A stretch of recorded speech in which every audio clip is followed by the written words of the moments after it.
नमस्कार। तर आज दोन वाक्प्रचार एकदम लिहूया। मी म्हणणे आणि मी म्हणणे दोन्हीचे अर्थ सांगते।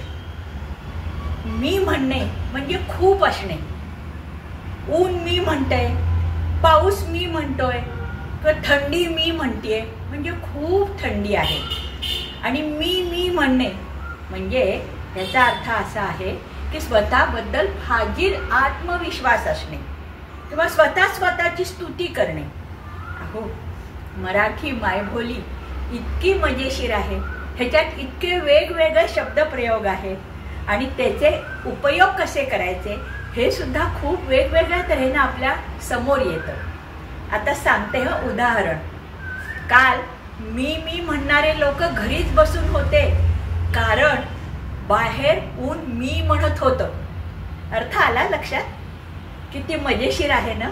आणि उदाहरण आवडलं तर लाईक, शेअर, सबस्क्राईब करा।